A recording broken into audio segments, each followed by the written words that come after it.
তো এই ব্লিচিং পাউডারের জন্য যে আমার জামাটা এরকম হয়ে যাবে আমি জানতাম না। তো চলো তোমাদেরকে আমি প্রথম থেকে বলছি। তো যেই জামাটা আমি ব্লিচিং পাউডারগুলো জলের মধ্যে ডুবিয়ে রেখেছিলাম, তো সেই জামার দাগ কি সত্যি উঠেছে কিনা সেটাই আজকে তোমাদেরকে আমি দেখাবো। তারপর যেই বালতিতে আমি ব্লিচিং পাউডার গুলেছিলাম, তো সেটা নিয়ে আমি চলে আসলাম আমাদের কলপাড়ে। তো চলো তোমাদেরকে এখন আমি দেখাচ্ছি আমার জামার দাগ কি সত্যি উঠেছে কিনা। तो चलिए शुरू करते हैं। তো গাইস ফাইনালি আমার জামার সব দাগ কিন্তু উঠে গেছে, তোমরা দেখতে পাচ্ছ।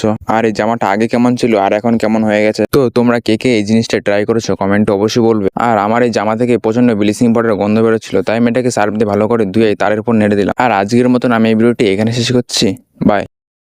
তো এই ব্লিচিং পাউডারের জন্য যে আমার জামাটা এরকম হয়ে যাবে আমি জানতাম না। তো চলো তোমাদেরকে আমি প্রথম থেকে বলছি।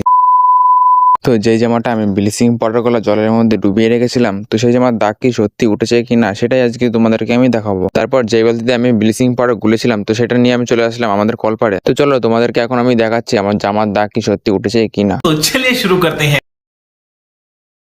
তো গাইস ফাইনালি আমার জামার সব দাগ কিন্তু উঠে গেছে, তোমরা দেখতে পাচ্ছ। আর এই জামাটা আগে কেমন ছিল আর এখন কেমন হয়ে গেছে, তো তোমরা কে কে এই জিনিসটা ট্রাই করেছো কমেন্টে অবশ্যই বলবে। আর আমার এই জামা থেকে প্রচন্ড ব্লিচিং পাউডারের গন্ধ বেরোচ্ছিল, তাই আমি এটাকে সার্ফ দিয়ে ভালো করে ধুয়ে তারের উপর নেড়ে দিলাম। আর আজকের মতন আমি এই ভিডিওটি এখানে শেষ করছি, বাই।